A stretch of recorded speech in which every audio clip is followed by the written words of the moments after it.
როდესაც ღირებულებებზე ვსაუბრობ, ალასკაზე ისტორია მახსენდება. 1867 წელს რუსეთმა ალასკაში ერთებულ შტატებზე 7,2 მილიონი დოლარის სანაცვლოდ გადასცა.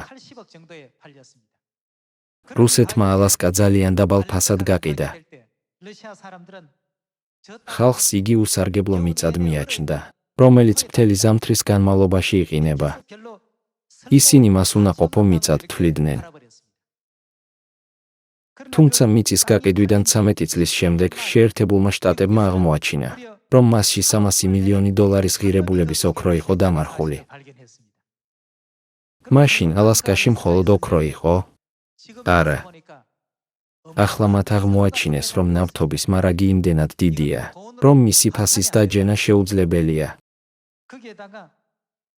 გარდა ამისა, არსებობს ლპგ-ის და ლნგ-ის უზარმაზარი საბადოები, რომლებიც სულ უფრო მნიშვნელოვანი ხდება სხვადასხვა ინდუსტრიაში. გარდა ამისა, ალასკაში არის მანგანუმი, ნიკელი და სხვა სხვადასხვა მიწისქვეშა რესურსები. ამგვარად ხალხი ამბობს, რომ შეუძლებელია იმის შეფასება, თუ რა დაჯდება ეს ყველაფერი ფულის რაოდენობით. ეს დასასრული არ არის.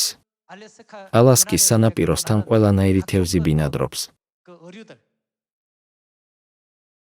სხვა ქვეყნებს არ შეუძლიათ იქ თევზაობა. ეს არის შეერთებული შტატების ტერიტორიული წყალი.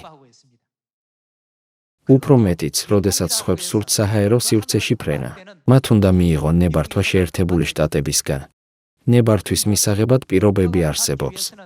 ამდენს გადაგიხდით, გთხოვთ, ნება მომეცით საჰაერო სივრცეზე გადავფრინდე. სხვებს მოუწევთ საფასურის გადახდა. როდესაც ამ ყველაფერს განვიხილავთ, დავინახავთ, რომ რუსეთი მხოლოდ მათ წინ არსებული რეალური ფულისკენ იცქირებოდა და არა მიწის ღირებულებისკენ, რაც მასში იყო დამალული. იცი, რატომ გეუბნები ამ სიტყვებს? ახალი აღთქმა, როგორიცაა შაბათი და სხვა დღესასწაულები, რომლებსაც დღეს ვზეიმობთ, უდიდეს ღირებულებას შეიცავს. თუმცა მსოფლიოში ადამიანები ამას ამჟამად ვერ ხედავენ. ეს ღვთისმემკვიდრეობა, რომელიც მან თავისი სისხლის დაღვრით დაამყარა. მან დატოვა თავისი ტახტი და ხორციელად მოვიდა ამ დედამიწაზე, რათა იგი თავის შვილებისთვის მიენიჭებინა. მაშა სადამე, როგორი ღირებულება აქვს მას? მისი ღირებულება მართლაც რომ ენით აუწერელია. ადამიანების თვალში მხოლოდ ყინულს ხედავენ. თუმცა ჩვენ ნათლად ვხედავთ იქ დამალულ უამრავ საგანძურს. შაბათი დღე ოქროზე და ვერცხლზე უფრო ძვირფასია, ხოლო პასექი ბრილიანტზე უფრო ძვირფასია. ისინი ზეციური საგანძურებია, რომელთა შედარებაც არაფერთან შეუძლებელია. სწორედ ამიტომ გვიბოძა ღმერთმა ეს მემკვიდრეობად. განა მან სიკვდილის წინ თავისი ანდერძი არ დატოვა. მან გთხოვა, რომ ახალი აღთქმა მიუკერძოებლად დაგვეცვა. პასექზე ჯვარზე სიკვდილის წინა დღეს იესომ თქვა, ფრიად მსურდა თქვენთან ერთად მეჭამა ეს პასექი.